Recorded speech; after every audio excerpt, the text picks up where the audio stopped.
Дүйнөлүк бажы уюмунун форумунда Казакстанга чегараны кесип өтүүнү ылдамдатуу максатында чегара көзөмөл өткөрүү тажрыйбасын жакшыртуу сунушу берилди. Уюмдун Токиодо өткөн жыйынында кыргыз-казак чегарасында түзүлгөн абал талкууланып, анда катышуучулар тарабынан эки мамлекеттин ортосундагы чегарада кыйын кырдаал түзүлгөнү айтылды. Дүйнөлүк бажы уюмунун төрагасы чегарадагы абал боюнча маалыматты эске алгандыгын дагы билдирди.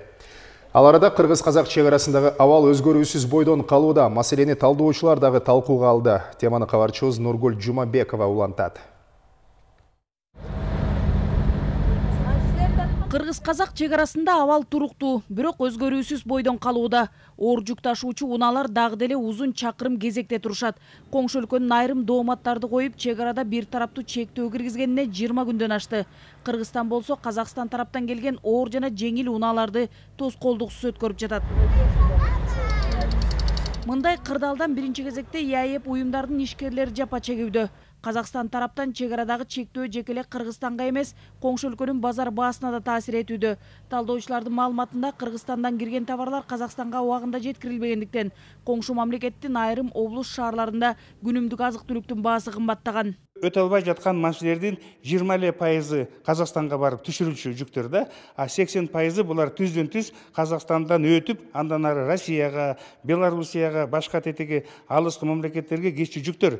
Алар токтотпош керек Казакстан. Эрежеси боюнча аларга тиешеси жок эч кандай Казакстанда. Бирок алар да чогуу турат да. Анан ошонун кесепетинен мына биз бүгүн сүтүбүздү, этибизди өткөзө албай, мына Казакстандын Алматы шаары, Алматы областынын жарандары, Тараз шаары, Тараз областынын жарандары азыр эт сүт кымбаттап кетти. Ал жерде жешпей жатат. Эми бул ушу Казакстандын жарандары жапа чегип атат.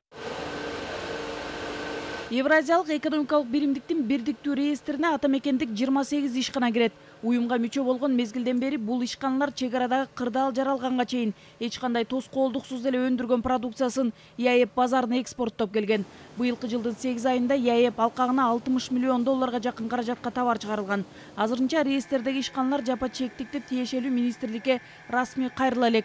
Ага карабай Айыл чарба министрлиги атамекендик ишканалардын өндүргөн товарларын экспорттоого кошумча рыноктарды издешип жатат. Өзбекстандан делегация келип кетти. Алар болсо ушул картошканы алуу боюнча кызыктар экен. Биздин өкүлдөр менен чогуу бирдикте Ысык көл областына, Нарын областына жана Чүй областынан картошка өндүргөн райондоруна барып, алдын ала жолугушуп, сүйлөшүүлөр жүргүзүп кетишти. Ошол тараптан картошканы жана башка айрым айыл чарба өсүмдүктөрүн ушул Өзбекстанга сатуу боюнча дагы мындай алдын ала иштер жүргүзүлүп жатат. Ал эми Казакстандан Кыргызстанга ташылган негизги товар буудай. Тиешелүү министрликтин өкүлдөрү билдиргендей, учурда буудай коңшу өлкөдөн өз маалында эле ташылып жатат. Кыргыз-казак чегарасындагы абал ЯЭПтин канчалык бекем экенин сыноо болуп жатканын айткан Токон Мамытов министрлик мекемелер, эксперттер чогулуп чегарадагы абалды жана Казакстан тарап койгон дооматтарга талдоо жүргүзүү зарыл деди. Антпесе Кытай менен болгон чегарада да кезектер пайда болгонун ырастаган талдоочу өкмөт менен биргеликте азык-түлүк коопсуздук маселесин коргоо кеңешинин катчылыгын отурумуна алып чыгуу демилгесин көтөрдү. Ушул абалдан кандай чыгыш керек? Өкмөт эмне кылыш керек? Күч структуралары эмне кылыш керек? Тышкы иштер министрлиги эмне кылыш керек? Парламент эмне кылыш керек деп туруп, мына ошол мен ойлойм бүгүн коопсуздук кеңеши ал өзүнүн функциясы ушул. Багы өлкөгө, элге келаткан коркунучтарды, чакырыктарды алдын ала алып, ошого тиешелүү иш-чараларды иштеп чыгып, анан өкмөткө сунуштарды бериш керек да. Мына ушул багытта иш уюштуруш керек тез аранын ичинде. Мындан улам эксперттер Казакстан тарап чегарадагы кырдаалды курчутуп, оор жүк ташуучу унаалардын өтүшүнө тоскоолдук жаратпастан Кыргызстанга болгон тигилже бул маселе боюнча дооматтарын Евразиялык экономикалык биримдиктин тиешелүү органдарына билдирүүсү шарт болчу деп эсептейт. Анын үстүнө Кыргызстан уюмга мүчө болуунун алдында 2020-жылга чейин жеңилдиктерди алган дейт экономисттер.